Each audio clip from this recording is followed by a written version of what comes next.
رب زدنی علما.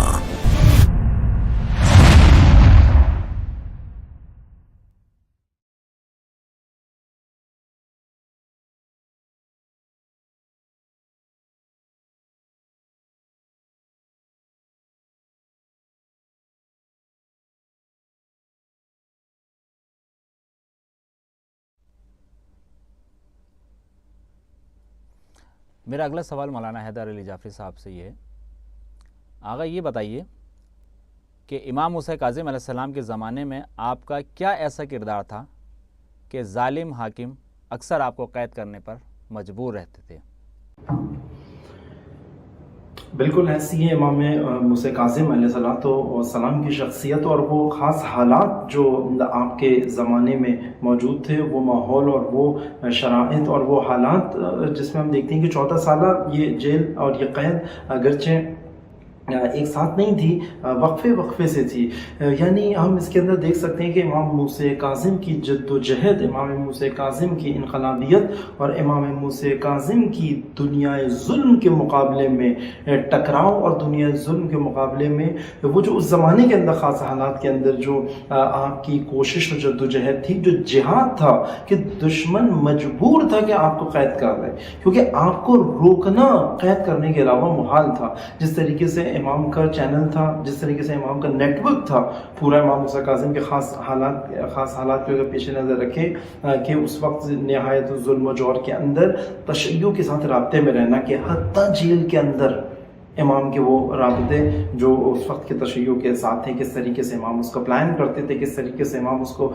جو امام کی اسٹریٹجی تھی، کسی طریقے سے تشیع بھی امام نہ ہو، بغیر امامت کے اس طرح سے نہ ہو، بغیر رہبری کے، بغیر قیادت کے نہ ہو، اور موسیٰ ابن جعفر زندہ ہوں. اور ہم یہ دیکھتے ہیں کہ ایک بہت رہبر معظم نے بھی اس کو پیش کیا ہے اپنی کتاب 250 سالے میں، کہ اگر آپ وہ جو کچھ جیل کے اندر آپ دیکھیں کہ 2-3 چیزیں علامتی طور پہ امام کے پاس موجود ہیں، مثلا قرآن، تلوار امام موسیٰ کاظم کے پاس لٹک رہی ہے، کہ مثلا بتا رہے ہیں کہ میں اس جیل میں بھی، میں اس قید میں بھی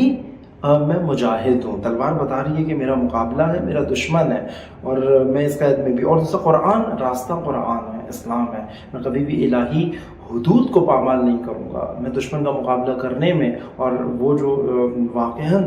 بے مثال صبر ہے امام موسیٰ کاظم علیہ السلام کا، کہ اتنے شدید اور اتنے غیر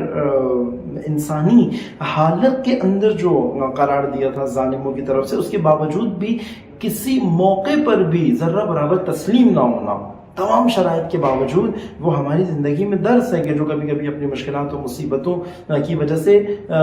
یا واقعی مکمل تسلیم ہو جاتے ہیں، یا بعض موقعوں کے اوپر دین کے معاملات کے اندر کمپرومائز کر لیتے ہیں. دین کے معاملات کے اندر کبھی طور پہ جزوی طور پہ تسلیم ہونا، اس کو ہم کہیں گے کہ ہم کمپرومائز کر لیتے ہیں، کہ یہاں پہ دین کی حدود کو پامال کر دیتے ہیں. لیکن ہم دیکھتے ہیں امام موسیٰ کاظم ایک ٹھوس، بالکل مضبوط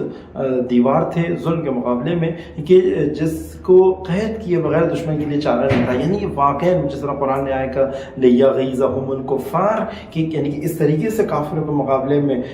بعض پیش آتے ہیں کہ غیظ و غضب کے اندر اپنے دشمن کو لے کر آ جاتے ہیں. تو امام موسیٰ کاظم جتنے دیر بھی باہر رہتے تھے، قید سے باہر ہوتے تھے، تو اس فوراً اپنے نیٹ ورک کو اس طریقے سے فعال کرتے تھے، ایکٹیویٹ کرتے تھے، کہ دوبارہ ان کو جیل میں اور قید کے اندر ڈالنے کے علاوہ کوئی چارہ نہیں ہوتا تھا ظالموں کے پاس. امام موسیٰ کاظم کی زندگی سے یہ درس ہے کہ ہم واقعاً جد و جہد اور تلاش و کوشش اور اس کو اپنی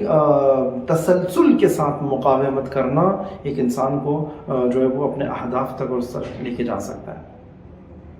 بہت زبردست جواب دیا قبلہ آپ نے، بہت خوب.